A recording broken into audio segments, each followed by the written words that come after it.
Senate confirmation hearings for President Obama's Supreme Court nominee, Judge Sonia Sotomayor, begin today.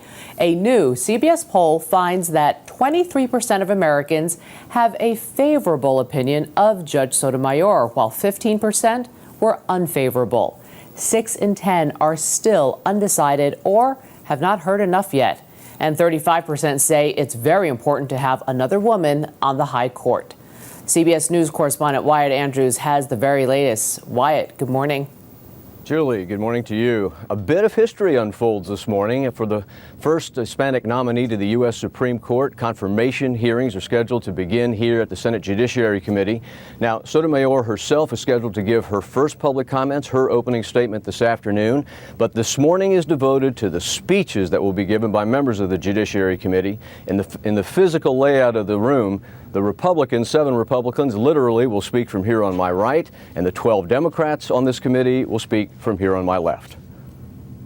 To Democrats, Sotomayor is the perfect nominee. That a child of the projects would progress through Ivy League schools and later a 17-year career as a federal judge makes hers an all-American story.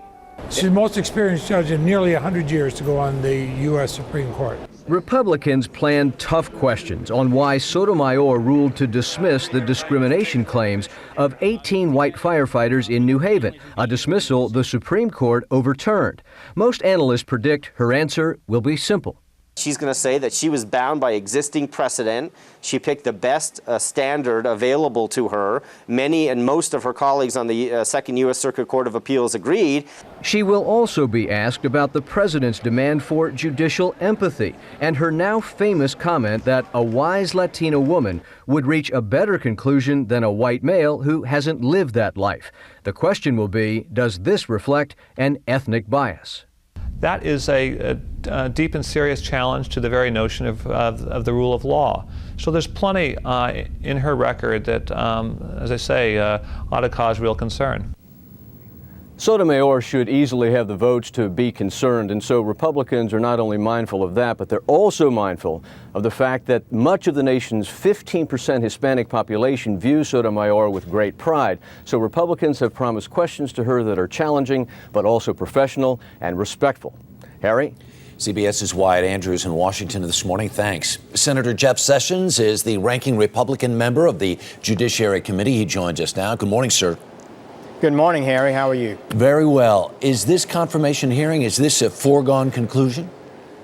Well, I think the Democrats would certainly like to be supportive of President Obama's nominee, and she's met with a lot of senators, and they've enjoyed meeting with her, as I have. But I do think there's some very real questions, fundamental questions about the nominee, and I hope that people will consider all the background and record fairly. And I think you just don't know. Any odd things happen at hearings, and there are moments that you don't expect. The nominee does, in fact, have to speak for herself, and in certain situations in past nomination processes, that has gone awry. On the other hand, there's a front page story on the Washington Post this morning that basically say the hearings are not just about Sotomayor, but sort of a platform for Republicans to kind of say, this is who we are, this is what we're about, and this is a way we can differentiate ourselves from the people across the aisle. Is that what this is really about? Well, I think there's some truth to that, because I believe we are in this country debating about the directions our courts could go and should go. I believe this nominee, from what I've seen so far, is the typical liberal activist judge who will push the law, who believes that in identity-type politics and seeing people as groups more than individuals. Would her record, do you feel like her record indicates that? I mean, she gets a glowing review from the American Bar Association. Her record doesn't seem to necessarily match up with what some of the things she said.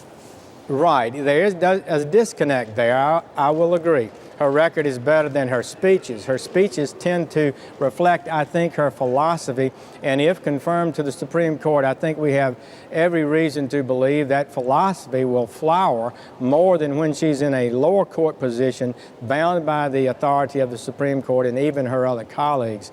That's the pattern for Justice Ginsburg.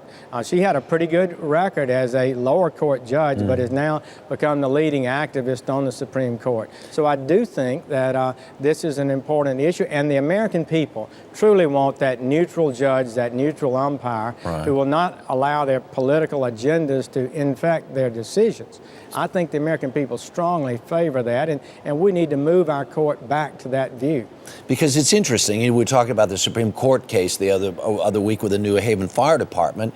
People have brought that out as an example, but basically she was following precedent. I think people who would actually look at it would agree she was kind of acting as any judge in that position probably would. Most judges would have acted in that position. Do you really believe her? You really believe her words indicate that she's a different person than her record would indicate?